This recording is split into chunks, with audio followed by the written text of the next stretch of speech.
pas vraiment, tu sais... Ouais, pour tout le monde, quoi. Et donc la commission ici, c'est l'emblème de la libéralisation en France. Et donc on va rencontrer le 18 Canas. On le voit le 18 parce qu'on avait dit, on s'est dit on ne va pas rencontrer n'importe qui, on peut rencontrer le commissaire.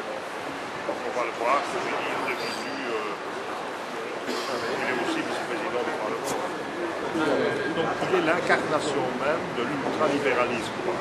Il y en a un qui est vraiment, c'est lui. Donc il y a aussi un arrêt célèbre de la Cour de justice européenne, il dit que ce n'est pas le contrat de travail qui compte, mais c'est l'endroit où vous travaillez. Donc même si vous avez un contrat de travail polonais et vous travaillez ici, eh bien, ça n'a rien à voir.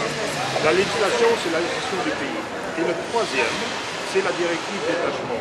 Chaque fois qu'il y a une opération de cabotage, donc un camion étranger qui fait du transport national en Belgique, le chauffeur doit être payé au salaire belge.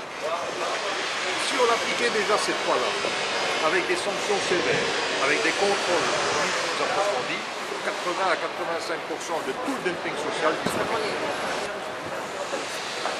Pas spécialement.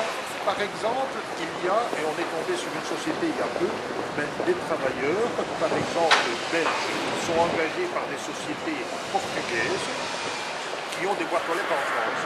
Et ils sont payés au salaire portugais de 834 € par mois, avec du noir en plus, avec toute une série de...